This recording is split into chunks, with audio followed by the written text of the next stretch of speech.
Hello aspirants, welcome to Ekam IAS academy. ఈ రోజు మనం డిస్కస్ చేస్తున్న టాపిక్ ఏంటి అంటే, రీసెంట్గా గవర్నమెంట్ కొన్ని బిల్స్ని మనీ బిల్స్గా పాస్ చేయడం పట్ల సీరియస్ అయిన సుప్రీంకోర్టు ఆ పర్టికులర్ కేసెస్ని మేము విచారిస్తామని చెప్పి అగ్రీ చేసింది. సో ఇప్పుడు సీజే ఆధ్వర్యంలో ఉన్న ఒక బెంచ్ ఎగ్జామిన్ చేయబోతోంది ఎన్ని గవర్నమెంట్ బిల్స్ అనేవి మనీ బిల్స్గా రీరూట్ చేశారు, అలా చేయడం అనేది కాన్స్టిట్యూషనల్గా వ్యాలిడ్ అయినా కాదా, ఇవన్నీ కూడా డిస్కస్ చేస్తాము, మేము ఒక తీర్పునిస్తాము అని చెప్పి అగ్రీ చేయడం జరిగింది. సో ఈ కాంటెక్స్లో మనం మనీ బిల్ అంటే ఏంటి, కాన్స్టిట్యూషనల్ ప్రొవిజన్స్, గవర్నమెంట్ ఏవైతే మనీ బిల్స్గా ఇంట్రడ్యూస్ చేసిందో దాని అసలు ఒరిజినల్ ఇంటెన్షన్ ఏంటి, ఎందుకు మనీ బిల్స్గా మార్చారు, దాంతోపాటు మనం కాన్స్టిట్యూషనల్ ప్రొవిజన్స్తో పాటు టైప్స్ ఆఫ్ బిల్స్ ఏంటి, ఏ టైప్ ఆఫ్ బిల్కి ఎటువంటి మెజారిటీ కావాలి, ఎలాంటి రికమెండేషన్స్తో అవి ఇంట్రడ్యూస్ చేస్తారు, జాయింట్ సిట్టింగ్ ఇలాంటి ప్రొవిజన్స్ ఉంటాయా లేదా, ఇవన్నీ కూడా కంపారిటివ్ టర్మ్స్లో నేర్చుకుందాం. సో ఫస్ట్ థింగ్ ఏంటంటే, మనం వీడియో కాంపోనెంట్స్ అనేది ఇండివిజువల్గా డిస్కస్ చేద్దాం. ఈ పాయింట్ ఆఫ్ సబ్జెక్ట్ అనేది మనకి polity and constitution GS paper 2లో ఇంపార్టెంట్. దెన్ ఫస్ట్ థింగ్ ఏంటి, నేను ఆల్రెడీ చెప్పాను కదా, సుప్రీంకోర్టు ఏం చెప్పింది, మేము ఒప్పుకుంటాము అసలు ఏం ఛాలెంజెస్ ఏవైతే ఉన్నాయో మనీ బిల్స్కి రీరూట్ చేశారు అనే ఎలిగేషన్స్ ఉన్నాయో వాటి మీద మేము ఒక బెంచ్ ఎగ్జామిన్ చేస్తాము అని చెప్పి చెప్పడం జరిగింది. ఇది కాంటెక్స్ట్ అనమాట. సో ఫస్ట్ థింగ్ మనం అసలు ఏ లాస్ ఇలా తీసుకొచ్చారు అనేది అర్థం చేసుకుంటే కనుక, first one prevention of money laundering act. మీ అందరికీ తెలిస్తే PMLA అనేది మనం ఇనీషియల్గా 2002లో తీసుకొచ్చాం. ఈ 2002కి ఫర్దర్ అమెండ్మెంట్స్ జరిగాయి. ఎందుకు అంటే, మీకు గుర్తుంటే కనుక సెక్షన్ 45 ఆఫ్ PMLA అనేది చాలా ఇంపార్టెంట్ సెక్షన్ ఆఫ్ PMLA. ఎందుకు అంటే కనుక, ఇది అరెస్ట్ అనే దాని పట్ల కానీ బెయిల్ ప్రొవిజన్స్, ఎవరైతే అరెస్ట్ అయ్యారో PMLA కింద వాళ్ళకి బెయిల్ రాకుండా చాలా స్ట్రిక్ట్గా ఉంది. ఎందుకు అంటే, బెయిల్ ఇవ్వడం అనేది అక్కడ జ్యుడిషియరీ అనేది ఎక్కువ ఇంపార్టెంట్ రోల్ ప్లే చేస్తుంది. అంటే జడ్జ్కి ఒక వ్యాలిడ్ రీజన్ ఉంటే మాత్రమే బెయిల్ ఇచ్చేటట్టు స్ట్రింజెంట్ ప్రొవిజన్స్ని పెట్టారు. అలా పెట్టడం వల్ల ఏమవుతుంది, బెయిల్ వచ్చే ఛాన్స్ చాలా తగ్గిపోతుంది. దాన్ని సుప్రీంకోర్టు ఏం చెప్పింది, అలా ఇవ్వడం అనేది కరెక్ట్ కాదు అని చెప్పడం వల్ల మళ్ళీ అమెండ్మెంట్ చేసి దాన్ని ఇంకా స్ట్రింజెంట్ చేశారు గవర్నమెంట్ అనేది. అంటే ఇక్కడ PMLA అనేది ఏంటి, మనీ లాండరింగ్కి సంబంధించి, దాన్ని మీరు మనీ బిల్గా ఇంట్రడ్యూస్ చేయడం అనేది కూడా కరెక్ట్ కాదు అని చెప్పి డిఫరెంట్ కాన్స్టిట్యూషనల్ ఎక్స్పర్ట్స్ కానీ అపోజిషన్ పార్టీస్ కానీ వాళ్ళు రేస్ చేసిన కన్సర్న్ అనమాట. సో ఫస్ట్ మీరు గుర్తుపెట్టుకోవాల్సింది ఏంటి, ఇక్కడ PMLAకి జరిగిన అమెండ్మెంట్స్ని కూడా మనీ బిల్గా గవర్నమెంట్ ఇంట్రడ్యూస్ చేసి ఈజీగా పాస్ చేయగలిగింది. ఇది మెయిన్ కంటెన్షన్ అనమాట. సో మీ అందరికీ తెలిసిందే PMLA అనేది ఎవరి మెయిన్ అథారిటీలో ఉంటుంది, ED కింద. సో మనందరికీ తెలిసిందే లాస్ట్ 1.5 year నుంచి ED అనేది మనం రిపీటెడ్గా న్యూస్లో విన్నాం కదా. సో మీ అందరికీ తెలిస్తే కనుక ఆన్సర్ చెప్పండి, ED అనేది ఏ టైప్ ఆఫ్ బాడీ అండ్ ఏ మంత్రిత్వ శాఖ పరిధిలోకి వస్తుంది అనేది ఆన్సర్ కామెంట్ సెక్షన్లో చెప్పండి. Then finance act 2017.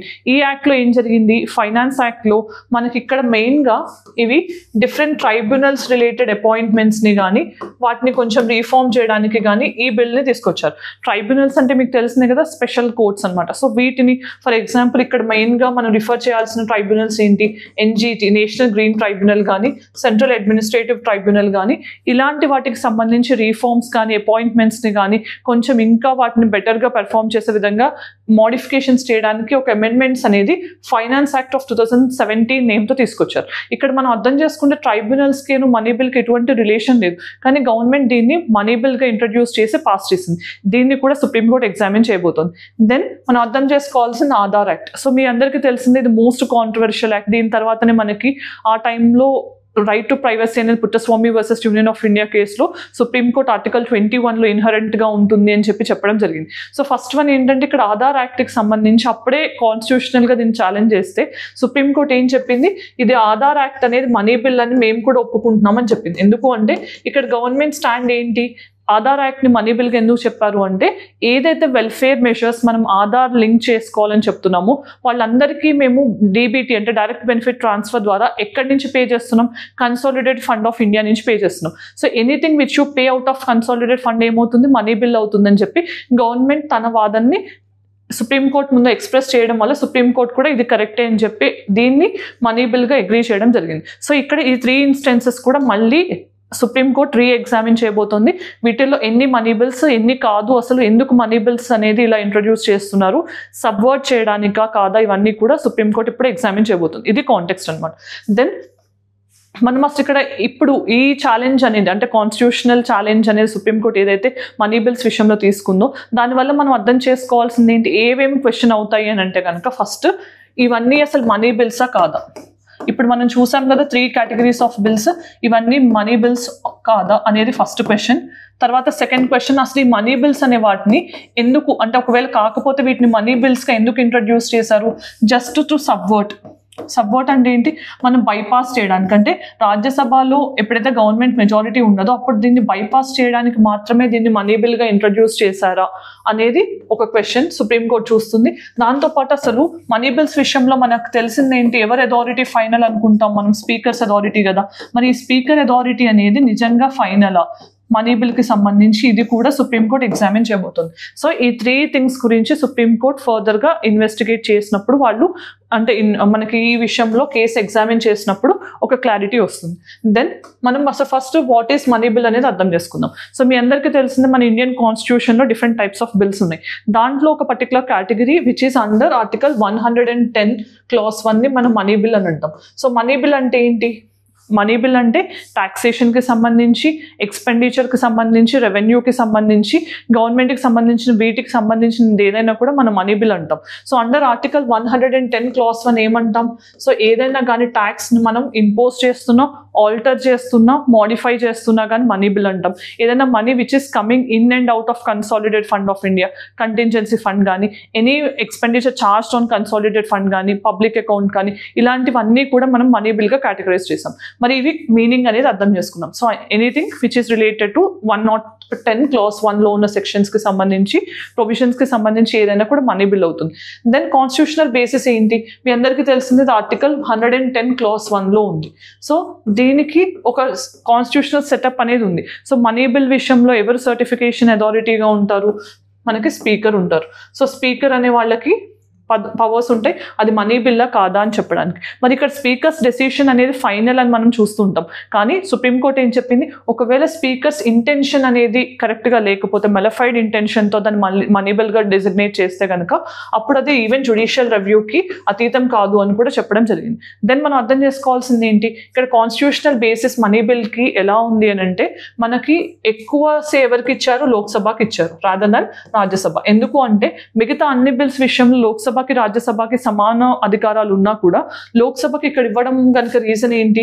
లోక్సభ అంటే ఏంటి? హౌస్ ఆఫ్ పీపుల్, ఎక్కడైతే గవర్నమెంట్ మెజారిటీ ఉంటుందో. సో ఎప్పుడైనా మనకి గవర్నమెంట్ మెజారిటీ ఉన్న చోట మనీ బిల్కి ఎక్కువ యాక్సెప్టెన్స్ లేకపోతే అదేంటి, డిఫీట్ ఆఫ్ ద గవర్నమెంట్ లానే అనిపిస్తుంది కదా. అట్ ద సేమ్ టైం ఒకవేళ అపోజిషన్స్ రాజ్యసభలో కావాలని గవర్నమెంట్ని ఇబ్బంది పెట్టాలని ట్రై చేసినా కూడా అలాంటి మనీ బిల్స్ ఆగిపోవటం వల్ల ఏమవుతుంది, ఎక్స్పెండిచర్ కానీ అడ్మినిస్ట్రేటివ్ థింగ్స్ అన్నీ కూడా డిలే అవుతాయి, అన్నీ ఆగిపోతాయి, దేశం అనేది స్తంభించిపోయే ఛాన్స్ ఉంటుంది ఎకనామిక్గా. సో ఆ రీజన్స్ వల్ల ఏంటంటే లోక్సభకి ఎక్కువ డిస్క్రిషన్ ఇచ్చారు. సో ఇది కాన్స్టిట్యూషనల్ బేసిస్. దెన్ మనం ప్రొసీజర్ ఏంటనే చూద్దాం. అసలు మనీ బిల్ అనే దాన్ని ఎలా ఇంట్రడ్యూస్ చేస్తారు, దాని మెకానిజం ఏంటి అంటే, ఫస్ట్ థింగ్ ఏంటంటే మనకి ఇది ఆర్టికల్ 110 క్లాస్ 1లో ఉంటుంది. ఇది ఓన్లీ లోక్సభలో ఇంట్రడ్యూస్ చేయాలి, రాజ్యసభలో ఇంట్రడ్యూస్ చేయకూడదు, ఓన్లీ లోక్సభలో. దాంతోపాటు ఎవరు ఇంట్రడ్యూస్ చేస్తారు? ఇది గవర్నమెంట్ బిల్గా మాత్రమే ఇంట్రడ్యూస్ అవుతుంది, అంటే ఓన్లీ మినిస్టర్ మాత్రమే ఇంట్రడ్యూస్ చేయాలి, ఇది గుర్తుపెట్టుకోండి. దెన్ ఈ బిల్ని ఇంట్రడ్యూస్ చేయడానికి ఎవరి పర్మిషన్ కావాలి? Prior permission of the president అనేది మ్యాండేటరీ అనమాట. Prior permission of president of India, ఇది మ్యాండేటరీ. దెన్ ఇక్కడ మనం ఇంట్రడ్యూస్ చేసిన తర్వాత ఏమవుతుంది, లోక్సభ అనేది పాస్ చేయాలి, లోక్సభ పాస్ చేసిన తర్వాత రాజ్యసభ, ఎందుకంటే ఇక్కడ ఇంట్రడ్యూక్షన్ అనేది మెయిన్గా లోక్సభలోనే అవుతుంది. ఇక్కడి నుంచి ఇక్కడికి వెళ్ళినప్పుడు రాజ్యసభ ఏం చేయొచ్చు, ఇక్కడ దీన్ని అమెండ్ చేసే అధికారం ఉంటుందా అంటే ఉండదు, ఓన్లీ వాళ్ళు సజెస్ట్ మాత్రమే చేయగలరు, అంటే ఇలా చేయండి అని చెప్పొచ్చు. మరి వీళ్ళు ఇచ్చిన సజెషన్స్ అనేవి లోక్సభ మీద బైండింగ్ ఉంటాయా లేదా అనేది లోక్సభ చాయిస్, వాళ్ళు యాక్సెప్ట్ చేయొచ్చు, రిజెక్ట్ కూడా చేయొచ్చు. సో వాళ్ళు ఎంత టైం లోపల చెప్పాలి, అది కూడా 14 days లోపల మాత్రమే చెప్పాల్సి ఉంటుంది. రాజ్యసభ ఎప్పుడైతే లోక్సభ నుంచి రాజ్యసభకు వచ్చిందో అప్పుడు వితిన్ 14 days వాళ్ళ అభిప్రాయం చెప్పాలి. ఒకవేళ వాళ్ళు ఏదైనా మోడిఫికేషన్స్ చేయాలనుకుంటే వాటిని సజెస్ట్ చేయాలి, కానీ వాళ్ళు దాని మీద అమెండ్ చేయలేరు, వాళ్ళు రిజెక్ట్ కూడా చేయలేరు. రిజెక్ట్ చేస్తే ఏమవుతుంది, అది మళ్ళీ లోక్సభకి వెళ్తే Lok Sabha deem to be passed అన్నట్టు పాస్ చేయగలదు. సో ఇక్కడ అర్థం చేసుకోవాల్సింది, రాజ్యసభకి లిమిటెడ్ పవర్స్ ఉన్నాయి మనీ బిల్ విషయంలో. ఒకవేళ 14 days లోపల రాజ్యసభ అనేది ఏ డెసిషన్ తీసుకోలేదు అనుకుందాం, అప్పుడేమవుతుంది, లోక్సభ అనేది రాజ్యసభతో పాటు పాస్ చేసినట్టు డీమ్డ్ టు బి పాస్డ్ అన్నట్టు కన్సిడర్ చేస్తారు. సో 14 days లోపల చెప్పాలి, ఇది మనం గుర్తుపెట్టుకోవాల్సిన అంశం. దెన్ ఇప్పుడు మనం డిఫరెంట్ టైప్స్ ఆఫ్ బిల్స్ ఏంటనే చూద్దాం. సో ఇండియన్ కాన్స్టిట్యూషన్ లో మనకి ఎన్ని టైప్స్ ఆఫ్ బిల్స్ ఉన్నాయి? ఫస్ట్ ఆర్డినరీ బిల్స్, ఈ ఆర్డినరీ బిల్స్ అంటే ఏంటి? ఏవైతే మనీ బిల్స్ కాదో, ఏవైతే ఫైనాన్స్ బిల్స్ కాకుండా, ఏవైతే కాన్స్టిట్యూషనల్ బిల్స్ కాకుండా ఉంటాయో అవన్నీ కూడా మనం కాన్స్టిట్యూషనల్ అమెండ్మెంట్ ఆర్డినరీ బిల్స్గా కూడా కన్సిడర్ చేస్తాం. సో ఇది constitutional amendment bill. So articles విషయానికి వస్తే మనకి ఆర్డినరీ బిల్ ఆర్టికల్ ఎంత? 107, 108. మనీ బిల్ 110 క్లాస్ 1లో మెయిన్గా ఉంది. ఇక్కడ 117 క్లాస్ 1 ఫైనాన్షియల్ బిల్, ఇక్కడ 117 clause 3 financial bill type 2. Then constitutional amendment article ఏంటి? ఆర్టికల్ 368. దెన్ ఇంట్రడ్యూస్ ఎవరు చేస్తారు? ఇక్కడ ఎవరైనా చేయొచ్చు. అంటే పబ్లిక్ అంటే మనకి మినిస్టర్ అయినా చేయొచ్చు, లేదంటే ప్రైవేట్ మెంబర్గా అయినా ఇంట్రడ్యూస్ చేయొచ్చు. కానీ మనీ బిల్ ఎవరు ఇంట్రడ్యూస్ చేయాలి? ఓన్లీ గవర్నమెంట్ బిల్గా అంటే ఓన్లీ మినిస్టర్ మాత్రమే ఇంట్రడ్యూస్ చేయాల్సి ఉంటుంది. ఇక్కడ ఫైనాన్షియల్ బిల్ కూడా ఓన్లీ మినిస్టర్ మాత్రమే ఇంట్రడ్యూస్ చేయాలి. మరి ఇక్కడ ఎక్కడ ఇంట్రడ్యూస్ చేయొచ్చు? ఇది లోక్సభ అయినా రాజ్యసభ అయినా ఇంట్రడ్యూస్ చేయొచ్చు. కానీ ఇక్కడ ఓన్లీ లోక్సభలో మాత్రమే ఇంట్రడ్యూస్ చేయాలి. ఇక్కడ కూడా ఓన్లీ లోక్సభ. మరి ఇక్కడ టైప్ 2కి వచ్చేసరికి లోక్సభ రాజ్యసభలో చేయొచ్చు, మినిస్టర్ అయినా చేయొచ్చు, ఆర్ ప్రైవేట్ మెంబర్ అయినా ఇంట్రడ్యూస్ చేయొచ్చు. టైప్ 2కి వచ్చేసరికి ఇది కూడా అంతే. లోక్సభ కానీ రాజ్యసభ కానీ గవర్నమెంట్ బిల్గా అయినా కానీ ప్రైవేట్ బిల్గా కానీ ఇంట్రడ్యూస్ అవ్వచ్చు. సో ఇది difference. Then recommendation by the president, prior permission అవసరమా అంటే జనరల్గా అవసరం లేదు ప్రయర్ పర్మిషన్. కానీ కొన్ని బిల్స్ విషయంలో, అంటే ఫర్ ఎగ్జాంపుల్ స్టేట్ రీఆర్గనైజేషన్కి సంబంధించిన బిల్ ఉందనుకోండి, ఆ విషయంలో ఖచ్చితంగా prior permission of the president అవసరం. సో కొన్ని ఎక్సెప్షనల్ సిచ్యువేషన్స్ తప్పించి జనరల్గా ఆర్డినరీ బిల్స్కి prior permission of the president అవసరం లేదు. సో ఇది ఆర్డినరీ బిల్స్లో అనుకోండి. ఈ మనీ బిల్స్ విషయంలో ఖచ్చితంగా prior permission of the president అవసరం. ఇది గుర్తుపెట్టుకోండి. సో ప్రయర్ పర్మిషన్ అవసరం. ఇక్కడ ఫైనాన్షియల్ బిల్ విషయంలో అవసరం, ఇక్కడ కన్సిడరేషన్ అనేది అవసరం, కానీ ప్రయర్ పర్మిషన్ అవసరం లేదు. ఇక్కడ కూడా ప్రయర్ పర్మిషన్ అవసరం లేదు. కాన్స్టిట్యూషనల్ అమెండ్మెంట్ బిల్కి ప్రెసిడెంట్ ముందు పర్మిషన్ తీసుకోవాల్సిన అవసరం లేదు. స్కోప్ ఆఫ్ అమెండ్మెంట్ ఏంటి? రాజ్యసభలో ఇక్కడ ఒకవేళ లోక్సభ అగ్రీ చేసిన తర్వాత రాజ్యసభకు వస్తే రాజ్యసభ అమెండ్ చేసే పవర్ ఉంది, అంటే ఆర్డినరీ బిల్స్ విషయంలో ఉంది. కానీ మనీ బిల్స్ విషయంలో మనం ఇప్పుడే చూసాం కదా, లేదు. ఫైనాన్షియల్ బిల్ విషయంలో టైప్ 1లో లేదు, టైప్ 2 విషయంలో సేమ్ లైక్ ఆర్డినరీ బిల్లే ఇట్ పాస్ అవుతుంది. ఇక్కడ కాన్స్టిట్యూషనల్ అమెండ్మెంట్ బిల్ విషయంలో కూడా మీకు తెలిసిందే అమెండ్మెంట్ రాజ్యసభ ఇనిషియేట్ చేయొచ్చు. ఇక్కడ ఈక్వల్ పవర్సే ఉంటాయి. సో జాయింట్ సిట్టింగ్ అనేది ఇక్కడ ఉంటుంది. ఎందుకంటే లోక్సభ రాజ్యసభ ఒకవేళ డిఫరెన్స్ ఆఫ్ ఒపీనియన్స్ వల్ల వాళ్ళు అగ్రీ చేయకపోతే మ్యూచువల్గా ఒక బిల్ మీద, అప్పుడు 108 కింద మనకి జాయింట్ సిట్టింగ్ అనేది పాసిబుల్ అవుతుంది. సో మీకు తెలిస్తే కనుక జాయింట్ సిట్టింగ్ అనే ప్రొవిజన్ మనం ఏ కాన్స్టిట్యూషన్ నుంచి బారో చేసుకున్నామని ఆన్సర్ కామెంట్ సెక్షన్లో చెప్పండి. దెన్ ఇక్కడ ప్రొవిజన్ ఆఫ్ జాయింట్ సిట్టింగ్ ఉండదు, దెన్ ఇక్కడ ఉండదు, ఇక్కడ ఉండే ఛాన్స్ ఉంది. దెన్ కాన్స్టిట్యూషనల్ అమెండ్మెంట్ బిల్స్లో సో జాయింట్ సిట్టింగ్ లేదు. ఈచ్ హౌస్ సెపరేట్గా బిల్ పాస్ చేయాలి. మరి మెజారిటీ వైస్ చూస్తే సింపుల్ మెజారిటీ మనకి ఓన్లీ కాన్స్టిట్యూషనల్ అమెండ్మెంట్ బిల్కి మాత్రమే స్పెషల్ మెజారిటీ. దెన్ ప్రెసిడెంట్కి ఏ ఆప్షన్స్ ఉంటాయి? ఇక్కడ giving assent, rejecting or withholding the assent, ఇవి ఉంటాయి ఛాన్స్. కానీ ఇక్కడ ఏం చేస్తారు? జనరల్గా మనకి రిటర్న్ చేయడానికి ఛాన్స్ లేదు. సో ఇక్కడ రిటర్న్ అనేది ఉండదు. ఎందుకు అంటే ప్రయర్ పర్మిషన్ ద్వారా ఆల్రెడీ ఇంట్రడ్యూస్ చేశారు కాబట్టి గివింగ్ కానీ విత్ హోల్డింగ్ మాత్రమే ఉంటుందన్నమాట. సో ఇది జనరల్గా ఎక్సర్సైజ్ చేయరు, జనరల్గా మనకి పర్మిషన్ వెంటనే ఇస్తారు. సో ఇది సేమ్ ఇక్కడ కూడా ఉంటుంది. ఇక్కడ ఆర్డినరీ బిల్ లానే మనకి గివింగ్ కానీ విత్ హోల్డింగ్ కానీ రిటర్నింగ్ కానీ పాసిబుల్ అవుతుంది. ఇక్కడ ఏమవుతుంది? మ్యాండేటరీగా అసెంట్ ఇవ్వాలి. ఎందుకు అంటే ఒరిజినల్ కాన్స్టిట్యూషన్ అలానే ఏం చెప్పలేదు, బట్ మనకి 24th కాన్స్టిట్యూషనల్ అమెండ్మెంట్ 1971 ద్వారా దీన్ని మ్యాండేటరీ చేశారు. సో కాన్స్టిట్యూషనల్ అమెండ్మెంట్ బిల్ అనేది ఒకసారి ప్రెసిడెంట్ ముందుకు వస్తే ఖచ్చితంగా వాళ్ళ అసెంట్ ఇవ్వాల్సి ఉంటుంది. సో ఇవి మనం types of bills and different other provisions క్విక్గా రివిజన్ కోసం డిస్కస్ చేసాం. సో ఇప్పుడు ప్రాక్టీస్ క్వశ్చన్ ఏంటనే చూద్దాం. So which of the following statements is not true about money bill? The speaker of the Lok Sabha decides whether a money bill is or not. The Rajya Sabha can suggest amendments to a money bill or cannot reject an amendment. A money bill can be introduced only in the Lok Sabha. The president can return a money bill for reconsideration by the parliament. So వీటిలో ఏ option correct కాదు money బిల్కి సంబంధించి answer comment సెక్షన్లో చెప్పండి. Then mains question ఏంటనే చూద్దాం. So ఇక్కడ question చూస్తే discuss the legislative powers of the parliament of India. So legislative powers ఏంటి అనేది ఫస్ట్ రాయాల్సి ఉంటుంది.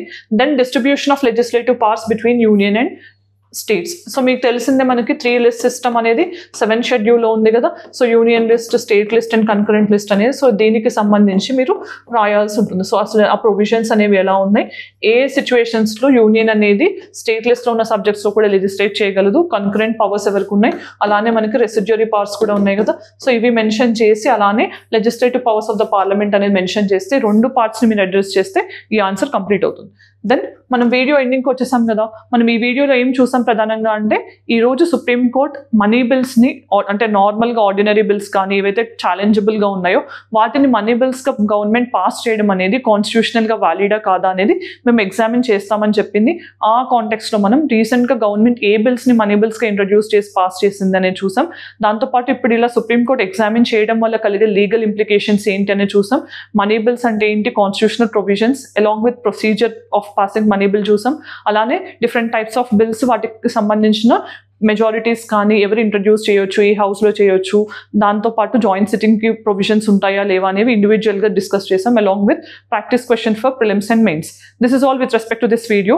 If you found this video informative, please let us know in the comment section. Thanks for joining us. All the very best.